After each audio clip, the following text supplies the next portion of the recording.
Good morning to all. अभी आज जो अपने नया टॉपिक है वो स्टार्ट कर रहे हैं, वो है वाइटल साइन। अब देखते हैं वाइटल साइन क्या होता है, क्यों यूज करते हैं। तो हॉस्पिटल के अंदर मोस्टली जो ये है पेशेंट का फर्स्ट जो फिजिकल असेसमेंट करते हैं तो उसमें होता है वाइटल साइन। तो अपन देखते हैं वाइटल साइन क्या होता है, कितने प्रकार के होते हैं, कैसे लिया जाता है, क्या उसकी इंपॉर्टेंस है, कैसे उस डिजीज को फाइंड आउट किया जाता है वाइटल साइन के द्वारा। तो अपन देखते हैं। तो चलते हैं, स्टार्ट करते हैं वाइटल साइन। तो इसके अंदर वाइटल साइंस की बात करें तो डेफिनेशन से स्टार्ट करते हैं।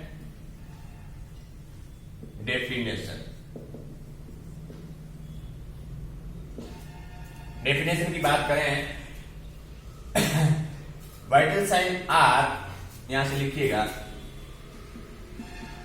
Vital sign are basic component of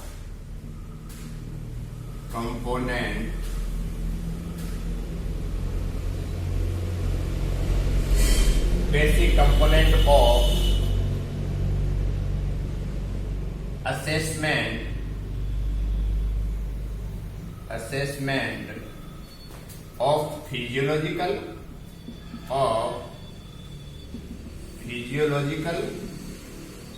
and psychological health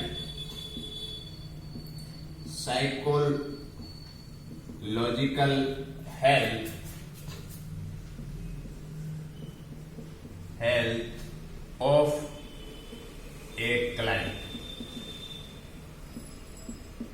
a client या clinical information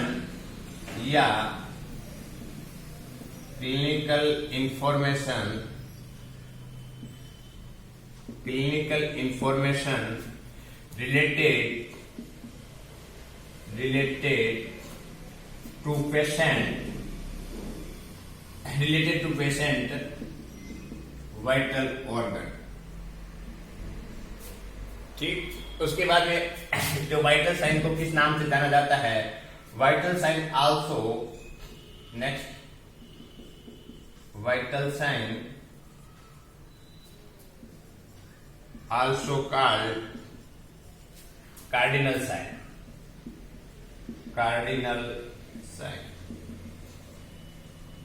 also called cardinal sign. ठीक है ना। अब इसके अंदर तो वाइटल साइंस क्यों बोला जाता है, क्योंकि वाइटल साइंस को इसमें कार्डिनल साइंस क्यों बोला जाता है, बिकॉज चेंज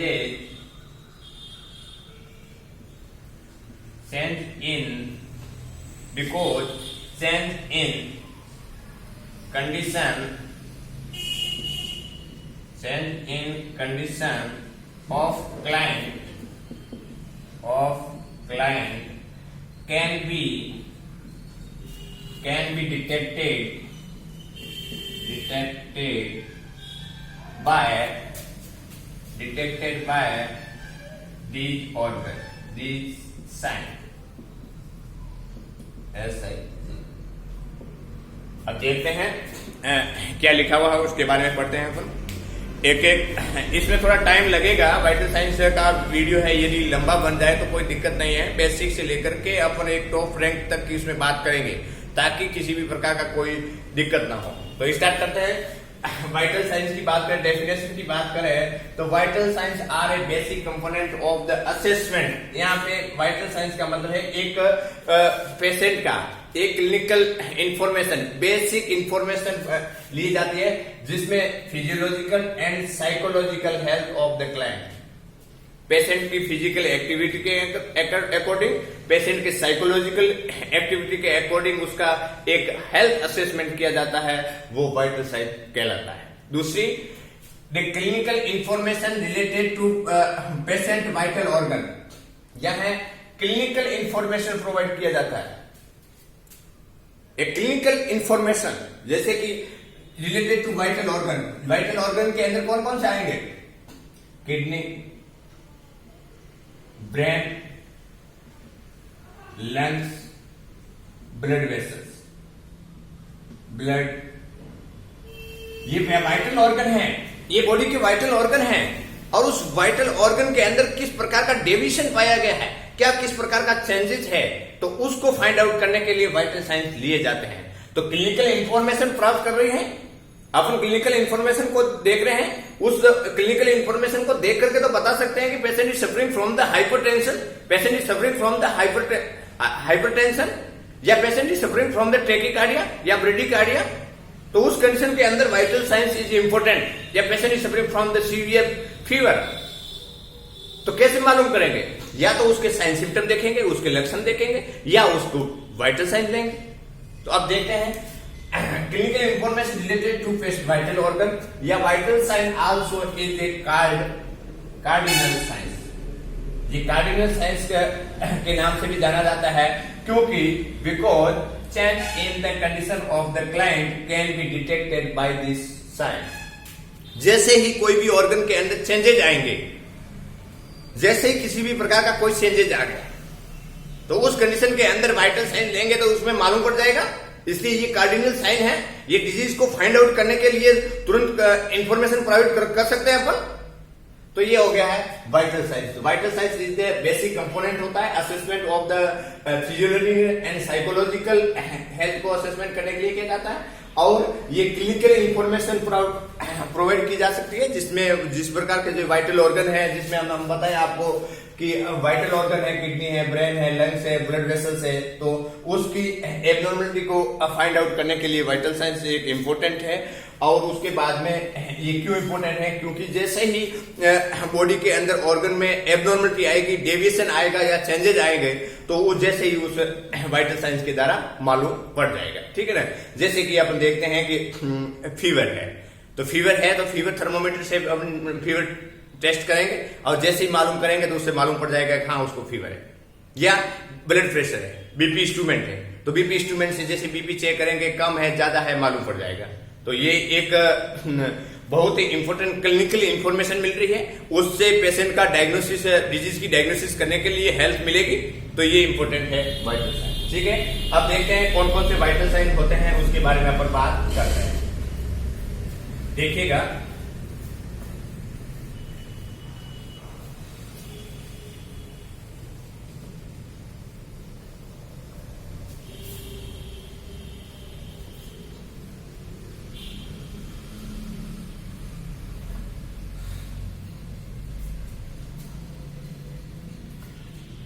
कौन कौन से वाइटल साइन?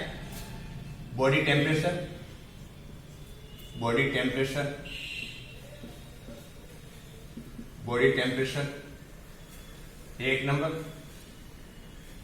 दूसरा है पल्स, तीसरा है रेस्पिरेशन,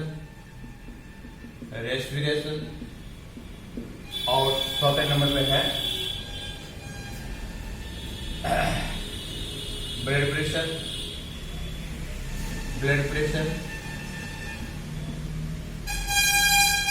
ये 4 जो है वो वाइटल साइन के अंदर आएगा, और ये इंपॉर्टेंट है, जिसको बोलते हैं अपने, इसको बोलते हैं टीपीआर, और ये हो गया तो ये वाइटल साइंस के अंदर आता है। और उसके बाद में 5th नंबर का भी वाइटल साइंस है ना? 5th नंबर का जो वाइटल साइंस है वो है पेन, है ना? पेन को 5th वाइटल साइन के नाम से भी जाना जाता है। तो लिखिएगा, pen considers 5th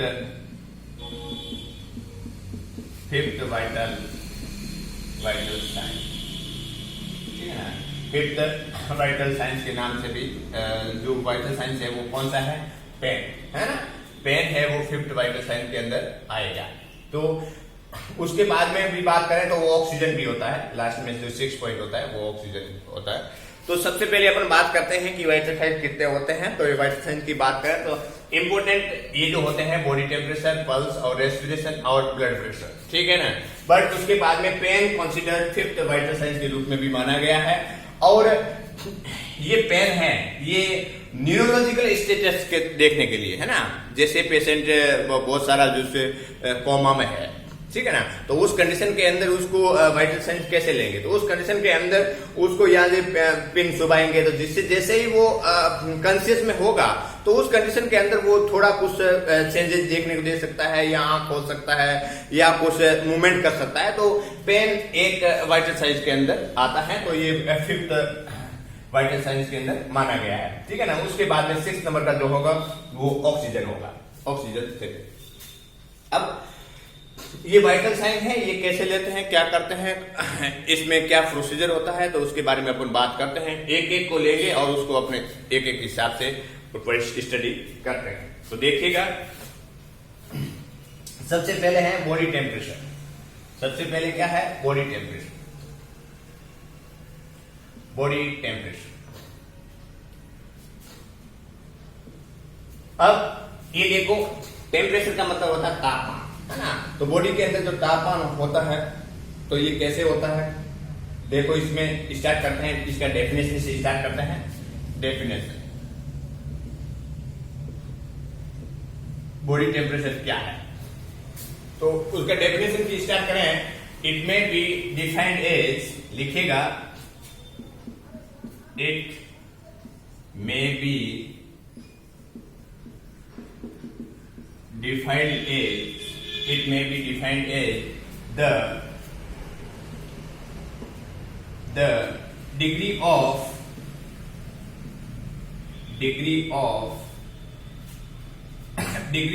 heat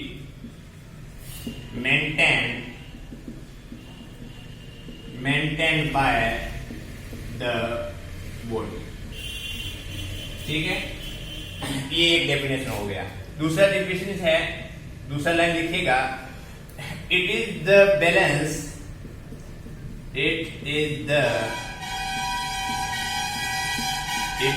balance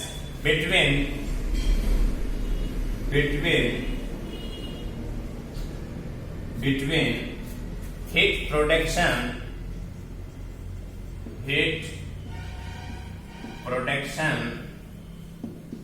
and heat loss in the body called body temperature. अब देखिएगा, ये इसका डेफिनेशन हो गया। बॉडी टेम्परेचर इज इंपोर्टेंट, है ना। तो बॉडी का टेम्परेचर कैसे लेते हैं, तो सबसे पहले अपन बात करते हैं what is the body temperature. Body temperature क्या है, तो उस कंडीशन के अंदर डेफिनेशन की बात करें, it may be defined as the degree of the heat maintain by the body. Body के द्वारा जो हीट मेंटेन हो रहा है तो उसको बोलते हैं तापक्रम। जैसे अपन का बॉडी का टेम्परेचर है 37 डिग्री सेल्सियस या 98.6 डिग्री फ़ारेनहाइट, तो ये एक बॉडी का तापक्रम है। तो एक डेफिनेशन की बात करें तो उस कंडीशन के अंदर ये बात कर सकते हैं कि बॉडी के द्वारा जो डिग्री के अंदर मेंटेन किया हुआ जो टेम्परेचर है वो बॉडी टेम्परेचर कहलाता है। या it is the balance between the heat production and heat loss.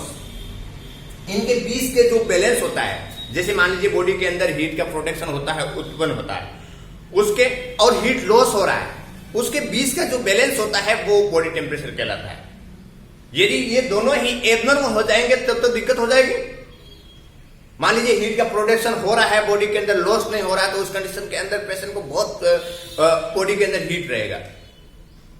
और या बॉडी के अंदर प्रोडक्शन तो हो रहा है, जितना प्रोडक्शन नहीं हो रहा है उससे ज्यादा हीट का लॉस हो रहा है, तो भी बॉडी का टेम्परेचर गड़बड़ा जाएगा।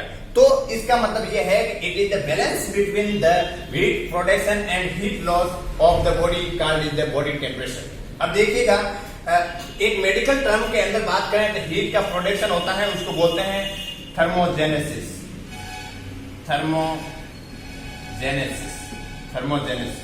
और हीट लॉस होता है तो उसको बोलते हैं थर्मोलाइसिस और थर्मोजेनेसिस। अब मैं बोल सकता हूं कि a balance between the thermogenesis and thermolysis is called body temperature. Thermogenesis मतलब हीट का प्रोटेक्शन करना और थर्मोलाइसिस मतलब हीट का लॉस करना। तो इन दोनों के बीच के अंदर जो बिटवीन द बैलेंस है उसको बोलते हैं बॉडी टेम्परेचर। मेरे हिसाब से आपको समझ में आ गया होगा कि बॉडी के अंदर तापक्रम, बॉडी तापक्रम उसको बोलते हैं जिसमें हीट का जो प्रोडक्शन हो रहा है और हीट का लॉस हो रहा है, उसके बीच में जो बैलेंस होता है उसको बोलते हैं बॉडी टेम्परेचर। अब देखते हैं थर्मोजेनेसिस के अंदर क्या होता है और थर्मोलाइसिस के अंदर क्या होता है, देखिए।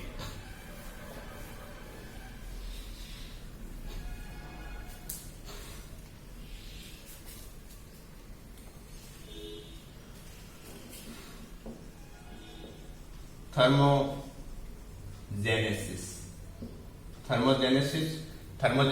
के अंदर क्या देखने को मिलेगा, a chemical regulation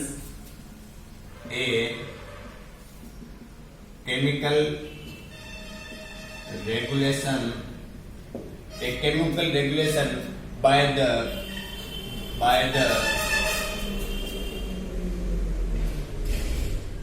production of heat, by the production of the heat। दूसरा है थर्मोलाइसिस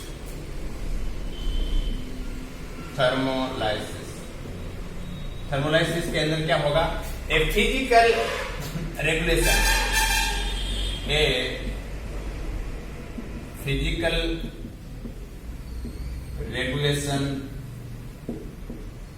by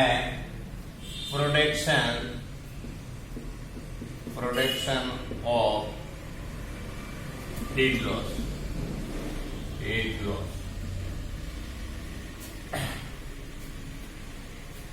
प्रोडक्शन नहीं आएगा यहां पे, by loss of heat,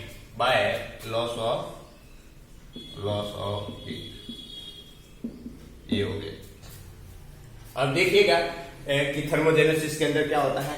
thermogenesis के अंदर होता है chemical regulation the production of heat, है ना। एक केमिकल रेगुलेशन होता है जिसमें हीट का क्या होता है, प्रोडक्शन होता है, और ये केमिकल रेगुलेशन होने की वजह से होता है। और हीट का लॉस कैसे होता है, एक फिजिकल रेगुलेशन होता है ना। जैसे फिजिकल एक्सरसाइज करते हैं तो उस कंडीशन के अंदर हीट का लॉस होता है। तो देखते हैं, अब आगे पढ़ते हैं कि कौन से वे से हीट का प्रोडक्शन होता है और कौन से वे से हीट का लॉस होता है, उसके बारे में अपन पढ़ते हैं।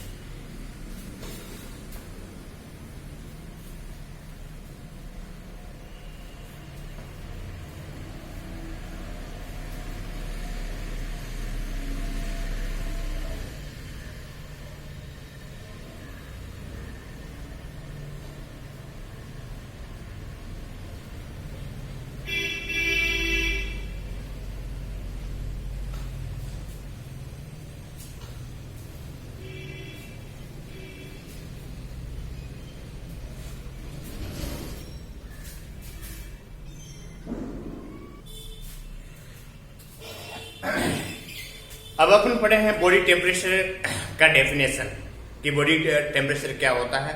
और बॉडी टेम्परेचर की नॉर्मल की बात करें, नॉर्मल बॉडी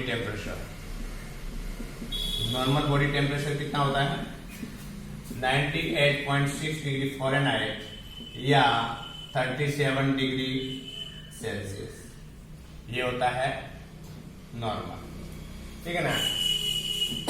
ये नॉर्मल बॉडी टेम्परेचर होता है। और अब डेफिनेशन पढ़ लिया था, उसके बाद में अपना थर्मोजेनेसिस और थर्मोलाइसिस के बारे में पढ़ा। अब पढ़ते हैं वे ऑफ, सबसे पहले डालो edit, way of producing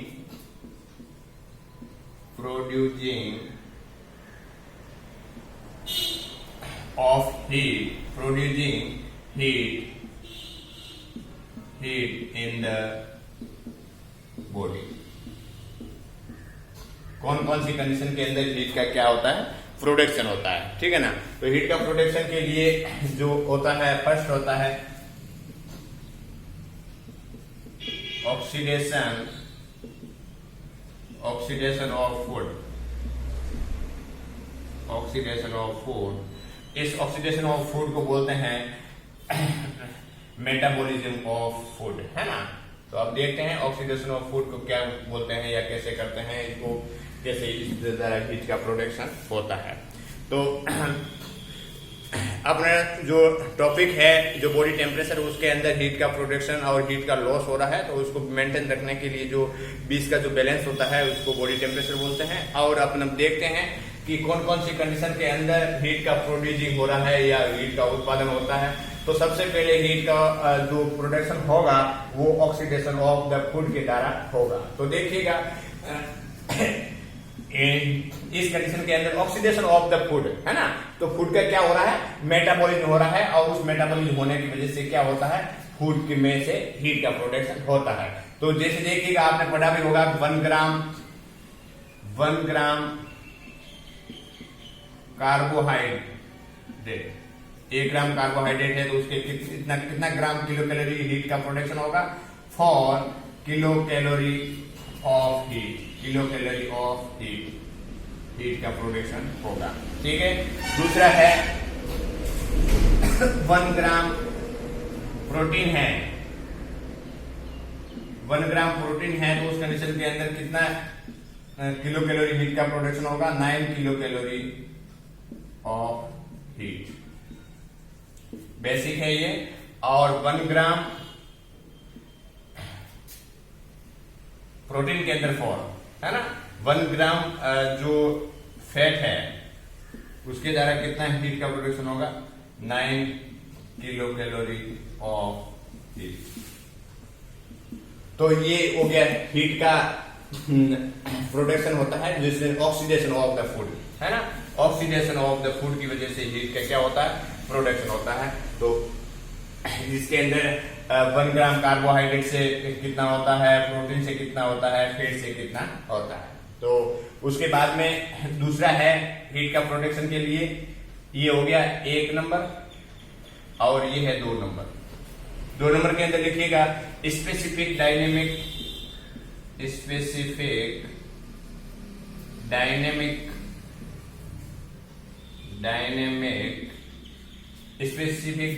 action, जिसको बोलते हैं SDA, specific dynamic action of the food. ठीक है ना, एक्शन ऑफ फूड, इसके द्वारा हीट का प्रोडक्शन कैसे होता है देखिएगा। इसके अंदर लिखिएगा इट इज, डेफिनेशन लिखिएगा, it is the amount of energy by body to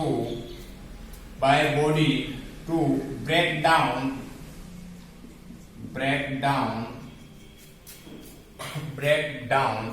complex unit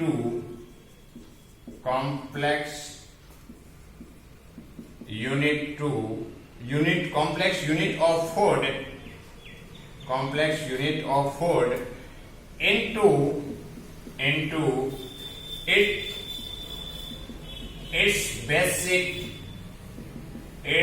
basic unit of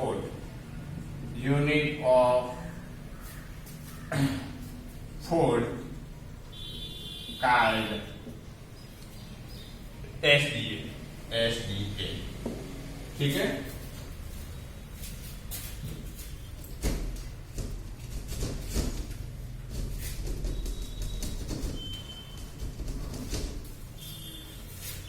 अब देखिएगा ऑक्सीडेशन ऑफ द फूड हो गया था अपन का। उसके बाद में है specific dynamic action of food, ये क्या होता है उसके बारे में अपन समझते हैं। मान लीजिए आपने देखा होगा कि कोई भी फूड लेते हैं, कोई भी खाना खाता है, तो उस खाना को डाइजेस्ट करने के लिए या उसका मेटाबॉलिज्म होने के लिए हीट का जरूरी है। तो उस कंडीशन के अंदर बॉडी, जैसे ही कोई भी फूड खाना आया बॉडी के अंदर, तो उस कंडीशन के अंदर उसको मेटाबॉलिज्म करने के लिए, तो उसको यदि उसको कन्वर्ट करने के लिए हीट का जरूरी है, तो उस कंडीशन के अंदर एक specific dynamic action of food होता है और जिसकी वजह से हीट का क्या होता है, प्रोडक्शन होता है। ठीक है ना, तो उस कंडीशन के अंदर लिखा हुआ है it is the amount of the energy by the body to break down the complex unit of food. जो फूड लिया है वो कॉम्प्लेक्स फॉर्म में है, उसका मेटाबॉलिज्म होगा, तो उस जो मेटाबॉलिज्म होने के लिए, उसको डाइजेस्ट होने के लिए एक स्पेसिफिक डायनेमिक एक्शन की जरूरत होती, और उस स्पेसिफिक डायनेमिक एक्शन की जरूरत होगी, ठीक है ना। तो उस कंडीशन के अंदर क्या होगा, complex unit of the food है, उसको इनटू इसमें कन्वर्ट करना है, basic unit of the food के अंदर कन्वर्ट करना है। और जैसे ही इसको कॉम्प्लेक्स यूनिट फूड को बेसिक यूनिट के अंदर का जो कन्वर्ट करेगा, तो जिसके अंदर हीट का क्या होगा, प्रोडक्शन होगा। तो आप देखते हैं कि इस कंडीशन के अंदर कैसे प्रोडक्शन होता है और हीट का कैसे लॉस होता है, या हीट का कैसे उत्पादन होता है। देखिएगा, specific dynamic of action of the food. इसके अंदर क्या होता है कि मान लीजिए कोई भी फूड है और वो भोजन ले रहे हैं, तो उस कंडीशन के अंदर लेने के बाद में उसको डाइजेस्ट करने के लिए, उसको मेटाबॉलिज्म करने के लिए हीट का तो जरूरत होगी। तो उस कंडीशन के अंदर जो हीट प्रोडक्शन होती है उसको बोलते हैं हीट स्पेसिफिक डायनेमिक एक्शन। तो उसके अंदर क्या क्या रहेगा, देखिएगा, स्पेसिफिक डायनेमिक एक्शन के अंदर specific carbohydrate, SDA of carbohydrate, SPA of the carbohydrate, specific dynamic action of the carbohydrate, है ना। तो यदि कार्बोहाइड्रेट को मेटाबॉलिज्म करने के लिए या कॉम्प्लेक्स यूनिट से बेसिक यूनिट या सिंपल यूनिट के अंदर कन्वर्ट करने के लिए स्पेसिफिक डायनेमिक यूनिट के कितना हीट का जरूरत पड़ेगी, वो पड़ेगा 5 to 6%। दूसरा है specific dynamic action of carbohydrate हो गया, उसके बाद में फैट को डाइजेस्ट करने के लिए कितना जरूरत पड़ेगा, वो होता है 4%। उसके बाद में है protein, specific dynamic of the protein के अंदर होगा 30%, और specific dynamic action of mixed, मतलब फैट है, कार्बोहाइड्रेट है, प्रोटीन है, इसको मिक्स कंडीशन के अंदर यदि बात करें तो उस कंडीशन के अंदर होता है 12%। ये हो गया इनकी स्पेसिफिक डायनेमिक एक्शन, ठीक है। अब स्पेसिफिक डायनेमिक एक्शन की बात करें, मान लीजिए कि ये 12% मिक्स के अंदर है, प्रोटीन के अंदर 30% है, ये फैट के अंदर 4% है, और 5 to 6% कार्बोहाइड्रेट के अंदर है। मैं बात करूं कि 100 किलो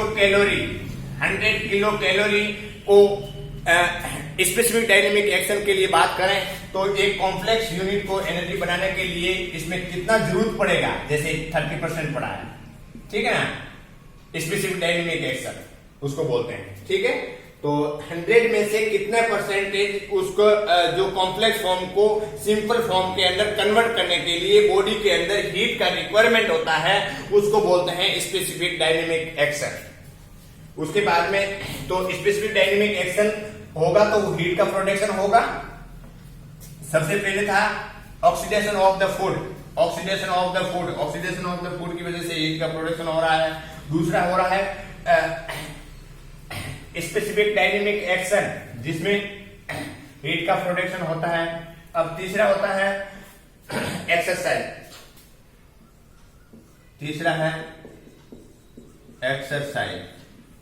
एक्सरसाइज के अंदर क्या होगा, मसल्स कॉन्ट्रैक्शन होगा, मसल्स का क्या होगा, कॉन्ट्रैक्शन होगा, और कॉन्ट्रैक्शन होने की वजह से क्या होगा, हीट का प्रोडक्शन होगा। मसल्स का कॉन्ट्रैक्शन होगा है, और उस मसल्स का कॉन्ट्रैक्शन होने की वजह से क्या होगा, हीट का प्रोडक्शन होता है। दूसरा, उसके बाद में है स्ट्रॉन्ग इमोशन,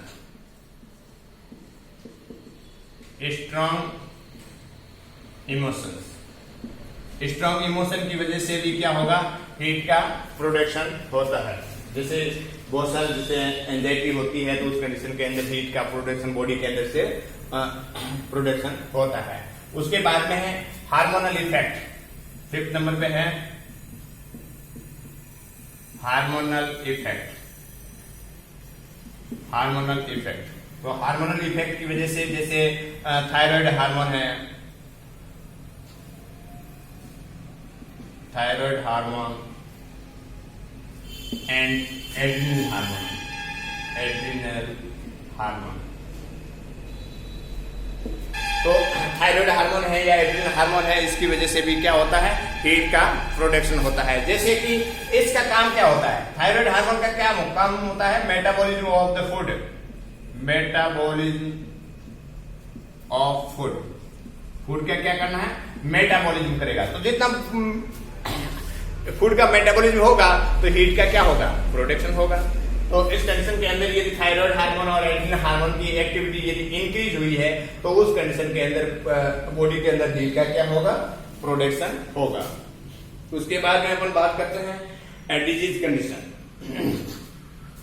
6 नंबर पे है डिजीज कंडीशन।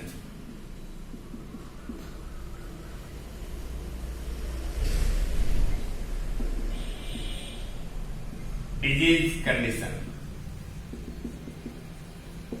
डिजीज कंडीशन के अंदर भी डिफेंस मैकेनिज्म के लिए जैसे कोई भी बॉडी के अंदर एंटीजन गया है तो उसको प्रोटेक्टिव डिफेंस मैकेनिज्म करते हैं, तो उस कंडीशन के अंदर भी हीट का क्या होता है, प्रोडक्शन होता है। और जैसे पेशेंट सोता है, लंबे टाइम तक इलनेस है, तो उस कंडीशन के अंदर हीट का क्या होता है, लॉस हो सकता है।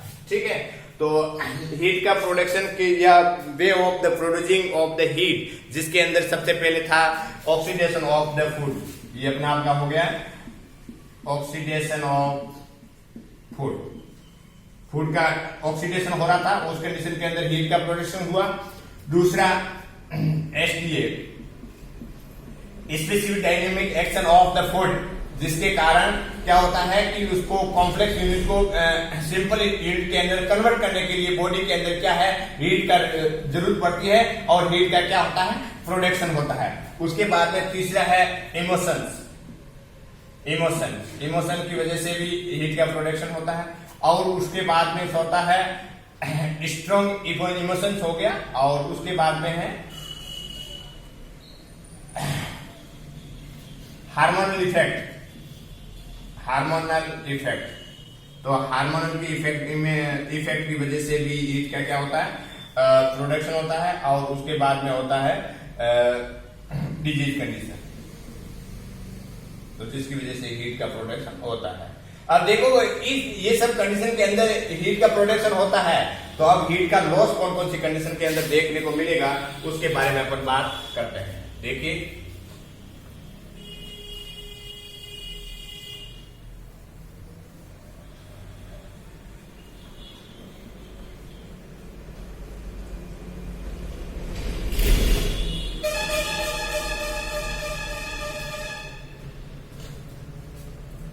देखियो, लिखेगा दूसरा नंबर पे, पहले नंबर था हीट का producing, ways of loss of heat, loss of heat bye the body, body के द्वारा हीट का जो लॉस हो रहा है वो कुछ किस कंडीशन के अंदर देखने को मिलता है। तो सबसे पहले है स्किन के द्वारा, दूसरा है लंग्स के द्वारा, तीसरा है किडनी के द्वारा, चौथे नंबर पे है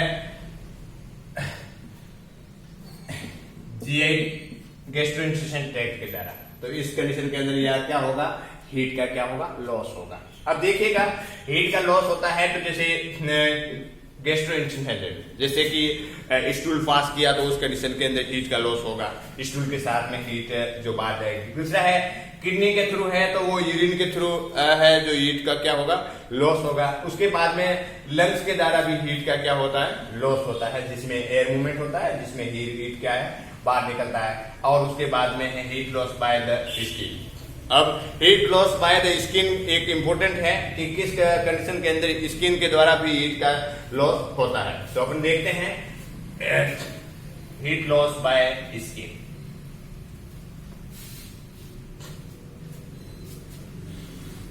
method of heat loss heat loss by the skin. कौन कौन से मेथड है, कौन कौन सी विधियां हैं जिसकी वजह से स्किन के द्वारा हीट का क्या हो रहा है, लॉस हो रहा है। तो सबसे पहले मेथड की बात करें तो उस कंडीशन के अंदर आएगा कंडक्शन। सबसे पहले आएगा conduction.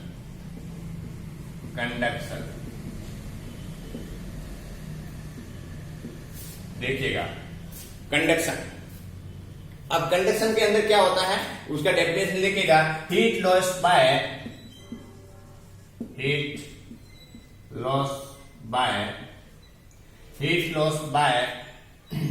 warm surface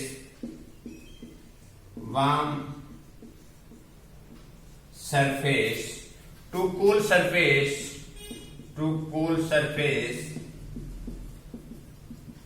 surface by direct contact,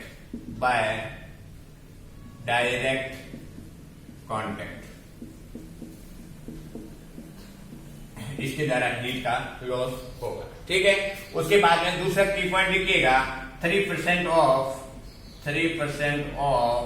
heat loss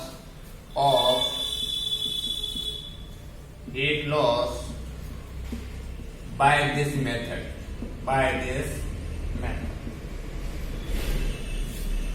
इस मेथड के द्वारा कितने परसेंट हीट का लॉस होगा।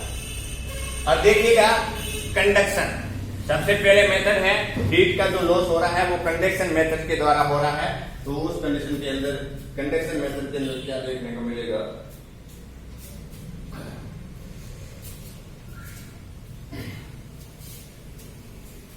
देखिएगा कंडक्शन मेथड के अंदर हीट लॉस जो हो रहा है बाय वार्म सरफेस, है ना, हॉट सरफेस से कूल सरफेस की तरह हीट का क्या हो रहा है, लॉस हो रहा है। एक फिजिक्स ये कहती है कि गर्म से ठंडे की तरफ जाएगा तो क्या होगा, हीट का लॉस होगा, और वो भी डायरेक्ट कांटेक्ट मेथड, है ना, डायरेक्ट कांटेक्ट मेथड। मान लीजिए अपने स्किन का हीट है ना, उसको वेरी सीवियर फीवर आया हुआ है, तो उस कंडीशन के अंदर हीट है।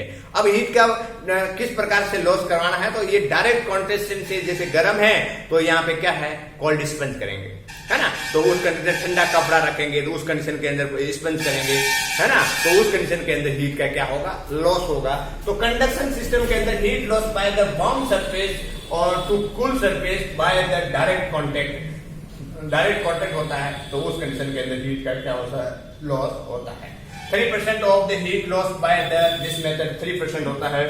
जैसे कि एक बेबी का बर्थ हुआ है, जब बेबी का बर्थ हुआ है तो उस कंडीशन के अंदर का हीट था और बाहर वो खुले एनवायरनमेंट में आया है, तो उस कंडीशन के अंदर क्या हुआ है, उसका हीट का लॉस हुआ है ना, तो उस कंडीशन को बोलते हैं डायरेक्ट कांटेक्ट से यदि हीट का लॉस हो रहा है तो उस कंडीशन के अंदर बोलते हैं हीट का लॉस, तो उसको कंडक्शन मेथड बोलते हैं। दूसरा है convection.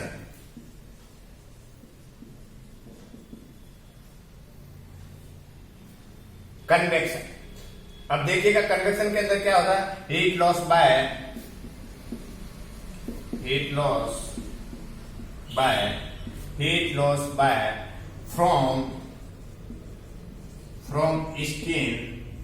from skin by circulatory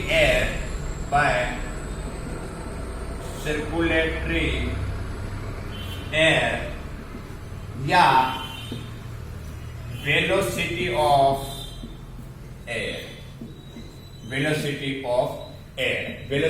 the air की वजह से होता है। और उसके बाद में इसमें लिखिएगा दूसरा की point, 15% loss of heat 15% loss of heat by this method। 15% जो हीट लॉस हो रहा है बाय दिस मेथड की वजह से होता है। अब देखो है, पहला है कंडक्शन मेथड और दूसरा है कन्वेक्शन मेथड, है ना। Heat loss by the skin की जो मेथड अपन पढ़ रहे हैं, तो उस कंडीशन के अंदर heat loss from skin bye circulatory air या वेलोसिटी ऑफ द एयर। जैसे कि एक कोई खुले में है और उस खुले के अंदर स्किन जो हवा के संपर्क में आती है, movement of the air, velocity of the air, तो उस कंडीशन के अंदर बॉडी से जो हीट लॉस होता है वो होता है कन्वेक्शन मेथड, ठीक है ना। और उस कन्वेक्शन मेथड की वजह से कितना % बॉडी से हीट का लॉस होगा, वो होगा 15% loss of heat bye this method, ठीक है। उसके बाद में है तीसरा मेथड है, वो है रेडिएशन। तीसरा मेथड है रेडिएशन।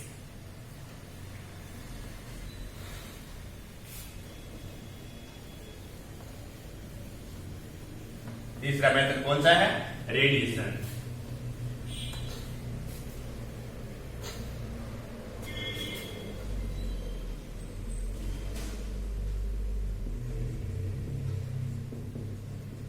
अब रेडिएशन की वजह से कैसे हीट का लॉस होता है, उसके अंदर देखिएगा, नो डायरेक्ट कांटेक्ट। इसके अंदर क्या होता है, 60% हीट का लॉस होता है। तो उस कंडीशन के अंदर no direct contact, no direct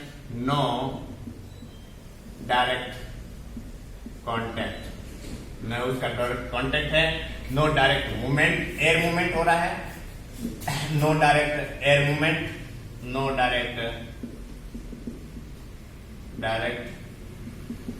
air movement हो रहा है। और उसके बाद में हीट लॉस फ्रॉम लिखेगा, heat loss from uncovered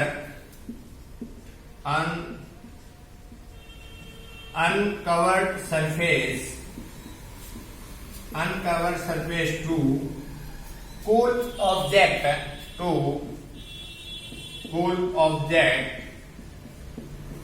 object by radiation.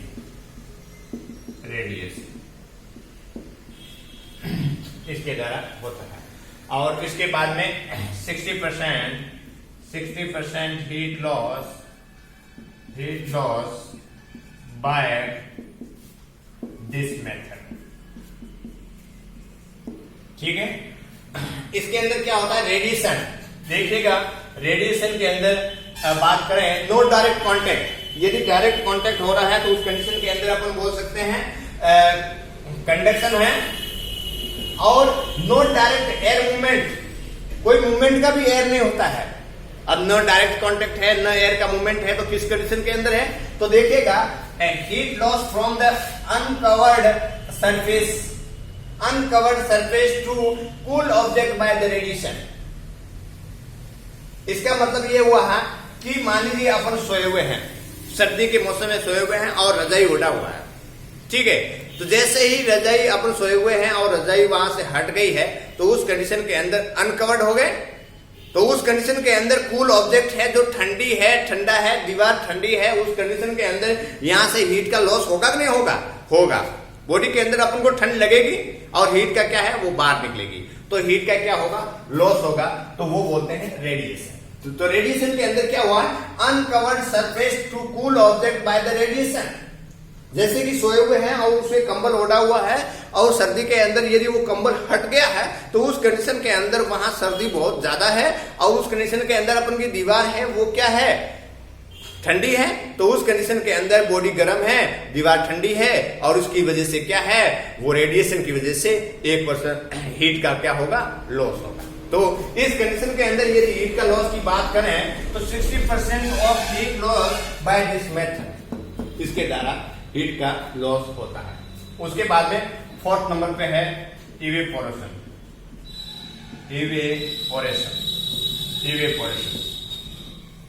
भाप के द्वारा हीट का क्या होता है, लॉस होता है। तो इसके अंदर क्या देखिएगा, इवेपोरेशन के अंदर लिक्विड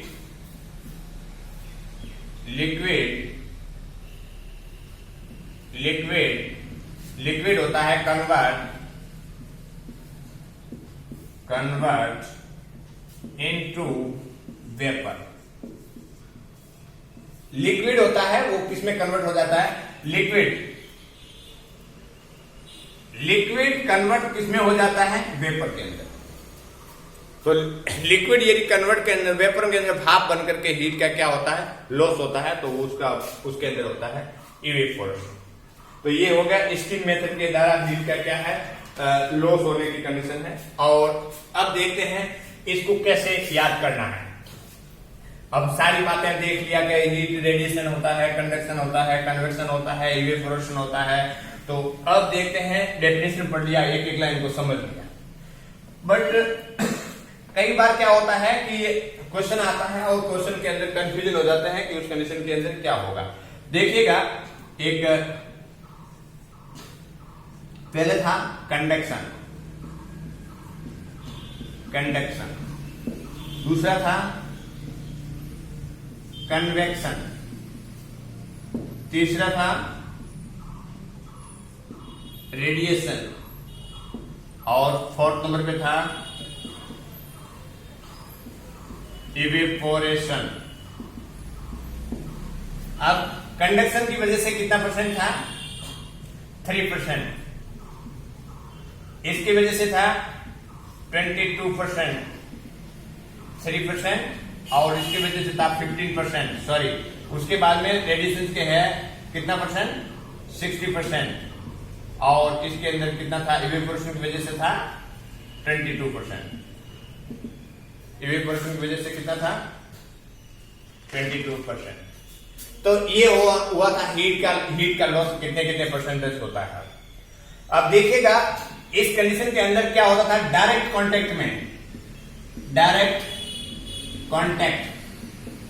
कांटेक्ट ऑफ स्किन, और इसके जो कन्वेक्शन हो रहा था उस कंडीशन के अंदर हीट का लॉस हो रहा था। वेलोसिटी ऑफ द एयर का मूवमेंट हो रहा था, है ना, वेलोसिटी ऑफ एयर की वजह से होता है, ठीक है। और उसके बाद में यहां तो इसमें तो कोई दिक्कत नहीं है। इवेपोरेशन में मतलब लिक्विड है, वो किस में कन्वर्ट होता था? वेपर के अंदर, भाप के अंदर। और उसके बाद में इसमें था अनकवर्ड सरफेस है, वो किसे आ जाता था? कूल सरफेस के कांटेक्ट में आता था, उसकी वजह से क्या होता था? हीट का लॉस होता था। अब बट इस कंडीशन के अंदर इसमें दिक्कत होता है, ये कंडक्शन और कन्वेक्शन के अंदर दिक्कत हो रहा है, इसमें कंफ्यूजन हो जाएंगे। इसमें तो वेपर, भाप बन रहा है, इवेपोरेशन हो रहा है। रेडिएशन मतलब अनकवर्ड सरफेस एरिया की वजह से वो कूल एरिया के अंदर कांटेक्ट में आएगा, तो हीट का क्या होगा? लॉस होगा। बट इस कंडीशन के अंदर कंडक्शन और कन्वेक्शन के अंदर दिक्कत हो रहा है या मालूम नहीं पड़ा, तो उस कंडीशन के अंदर अपनी याद रखिएगा, कंडक्शन के अंदर डी आ रहा है और डी क्या है? डायरेक्ट कांटेक्ट है, ठीक है।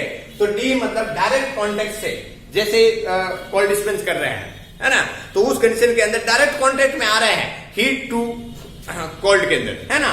तो वो डायरेक्ट कांटेक्ट में यदि क्वेश्चन में आ रहा है तो उसको आपको कंडक्शन करना है। और वेलोसिटी के अंदर देखिएगा v, है ना, कन्वेक्शन के अंदर जो v लिखा हुआ है, v मतलब वेलोसिटी ऑफ द एयर, ऐसे याद रख सकते हैं। तो इस कंडीशन के अंदर हीट का प्रोडक्शन हुआ और इस कंडीशन के अंदर हीट का क्या हो रहा है? लॉस हो रहा है। तो अपना बॉडी टेम्परेचर पढ़ा, बॉडी टेम्परेचर के अंदर उसका किस कंडीशन के अंदर हीट का प्रोडक्शन हो रहा था और किस कंडीशन के अंदर हीट का लॉस हो रहा है, और इन दोनों का बैलेंस ही बॉडी टेम्परेचर कहलाएगा नहीं कहलाएगा। तो ये था अपन का हीट का प्रोडक्शन और हीट का लॉस। अब अपन पढ़ते हैं normal variation in body temperature. तीसरा हेडिंग, पहला था प्रोडक्शन, दूसरा था लॉस ऑफ हीट, और तीसरा है नॉर्मल वेरिएशन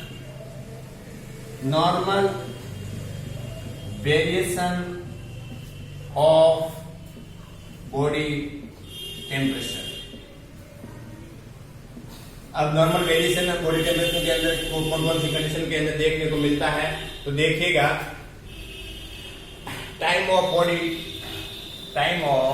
लिखिएगा टाइम ऑफ द डे, दिन का टाइम देखिएगा। तो दिन के टाइम में बॉडी टेम्परेचर ज्यादा होगा तुलना में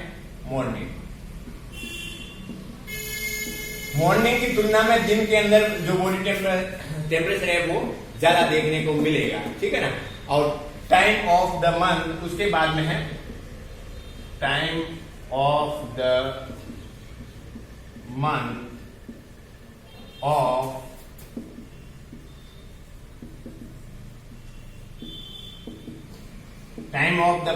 मेंस्ट्रुएशन, है ना। मेंस्ट्रुएशन साइकिल आता है तो उस कंडीशन के अंदर सडन लॉस ऑफ टेम्परेचर, है ना। तो क्या होता है, सडन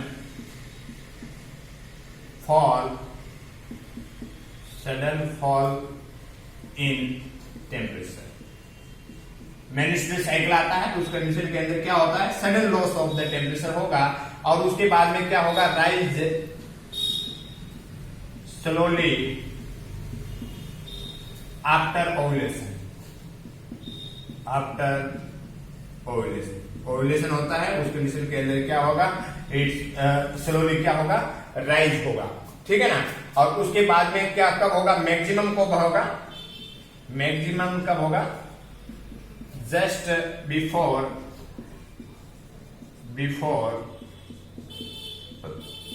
नेक्स्ट मेंस्ट्रुअल पीरियड,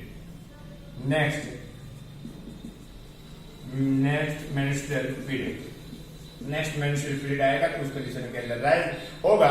और ये जो राइज होता है ड्यू टू किस कारण से होता है, हाईएस्ट लेवल ऑफ प्रोजेस्टेरॉन, है ना। प्रोजेस्टेरॉन हार्मोन होता है, उसकी वजह से हीट का क्या और बॉडी का टेम्परेचर क्या है, एकदम बढ़ जाएगा, ठीक है ना। तो normal variation of the body temperature की बात करें तो उस कंडीशन के अंदर क्या देखने को मिलेगा, तो टाइम ऑफ द डे, दिन का टाइम होता है, मॉर्निंग के टाइम से क्या होगा, ज्यादा देखने को मिलेगा, ठीक है ना। दूसरा है time of the month of menstruation, है ना। जो मेंस्ट्रुअल साइकिल आता है उस कंडीशन के अंदर हीट का क्या होगा, सडन लॉस होगा, और उसके बाद में राइज स्लोली होगा। कब स्टार्ट होगा बढ़ना, ओव्यूलेशन के बाद में, ठीक है ना। और मैक्सिमम कब होगा, maximum just before the next menstrual period, है ना। तो नेक्स्ट एमसी आ रहा है, उस कंडीशन से जस्ट पहले क्या रहेगा, बिफोर क्या रहेगा, मैक्सिमम रहेगा। और ये क्यों रहेगा कि ब्लड के अंदर क्या है, प्रोजेस्टेरोन की मात्रा क्या हो रही है, ज्यादा हो रही है, इसकी कंडीशन के अंदर ज्यादा देखने को मिलेगा, ठीक है। तो ये है वेरिएशन। अब देखते हैं अपन assessment of temperature, assessing of temperature. अब अपन स्टार्ट करते हैं असेसिंग ऑफ टेम्परेचर, ठीक है ना। असेसिंग ऑफ टेम्परेचर मतलब असेसमेंट कैसे करेंगे, assessing of temperature, assessing of temperature. इसके अंदर कौन कौन से असेसमेंट करने के लिए टेम्परेचर लेते हैं, तो सबसे थर्मोमीटर, है ना, थर्मोमीटर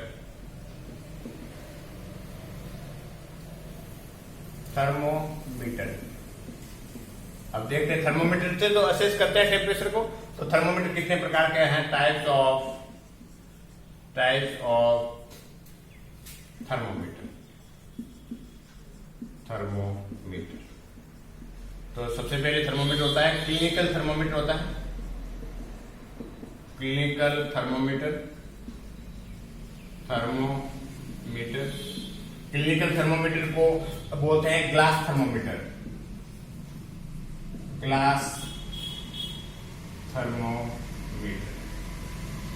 थर्मोमीटर के नाम से जाना जाता है। दूसरा होता है इलेक्ट्रॉनिक थर्मोमीटर,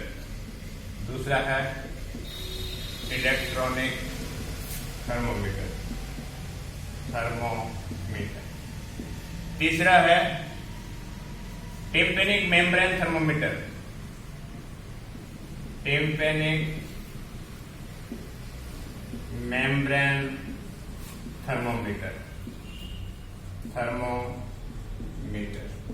और उसके बाद में चौथे नंबर पे थर्मोमीटर है, वो है डिस्पोजल